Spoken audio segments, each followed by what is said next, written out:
સમજી લઈએ મૌર્ય યુગ. મૌર્ય યુગનો પ્રથમ રાજા જે ચંદ્રગુપ્ત મૌર્ય જ્યારે નાના હતા ત્યારે રાજા રાજાની રમત રમતા હતા ને ત્યાં ચંદ્રગુપ્તના ત્યાં ચાણક્ય જઈને ઊભા રહ્યા. ચાણક્ય છે ચંદ્રગુપ્તને એક મહાન યોદ્ધા બનશે એવું સમજી ગયા. એ તક્ષશિલામાં લઈ જાય છે. અહીંયા એમને મહાન રાજા બનીને એ ચંદ્રગુપ્ત મૌર્ય ખૂબ જ રાજ્ય વિસ્તાર વધારે છે. એના પછી એનો પુત્ર જે છે એ બિંદુસાર આવે છે.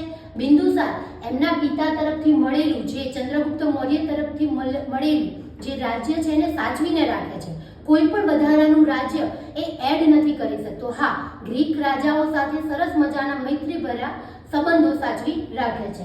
બિંદુસારે જ્યારે પોતે રાજા હોય છે ત્યારે એમના બે પુત્ર સુસીમ અને અશોક. તો સુસીમ છે એને તક્ષશિલાના રાજ્યપાલ બનાવે છે, જ્યારે અશોકને અવંતીના રાજ્યપાલ બનાવે છે. તમે કદાચ પેપરની અંદર વિકલ્પ પૂછાય ને જો કોઈ કન્ફ્યુઝન થાય તો તમે અશોકને અવંતી ઉપરથી યાદ રાખી શકો છો કે અશોક છે એ અવંતીના રાજ્યપાલ હતા. ત્યારબાદ સુસીમ અશોકના જે છે એ જ્યારે ગાદીએ બેસે છે ત્યારે એના સાવકા ભાઈઓ અને બીજો એક સુસીમ આ બધા વચ્ચે બહુ વધારે પડતો સંઘર્ષ થાય છે અને ત્યારબાદ અશોક રાજ્ય અભિષેક થાય છે.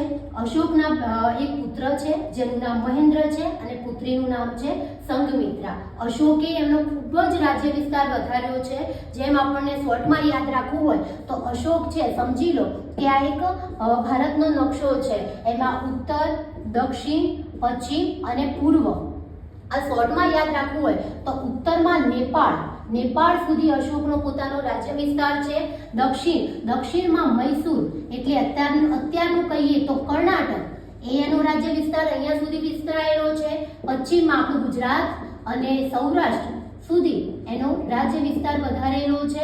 અને પૂર્વમાં યાદ રાખવું હોય તો અહીંયા બિહાર અને ઓડિશા. બિહાર જેને એ ટાઈમે કહેવામાં આવતું મગધ અને ઓડિશા જેને એ ટાઈમે કહેવામાં આવતું કલિંગ. તો આ એનો રાજ્ય વિસ્તાર છે. આ રીતે પોતે કલિંગમાં ખૂબ જ મોટું યુદ્ધ કરીને કલિંગને જીતી જાય છે અને આ કલિંગને જીત્યા પછી પોતાને એમ થાય છે કે ના, આટલા બધા લાખો સૈનિકને મેં મારી નાખ્યા છે, લાખો સૈનિકને મેં કેદ કર્યા છે, તો આ યુદ્ધથી મને શું મળ્યું? કંઈ જ નહીં. અને એના પછી એનું હૃદય પરિવર્તન થાય છે. આ હૃદય પરિવર્તન પછી સમ્રાટ અશોકે બૌદ્ધ ધર્મ સ્વીકાર્યો છે અને બૌદ્ધ ધર્મનો પ્રચાર કરવા માટે એમનો પુત્ર મહેન્દ્ર અને સંઘમિત્રાને સિલોન મોકલ્યા છે. સિલોન એટલે અત્યારનું શ્રીલંકા અને અહીંયા પણ મોકલ્યા છે.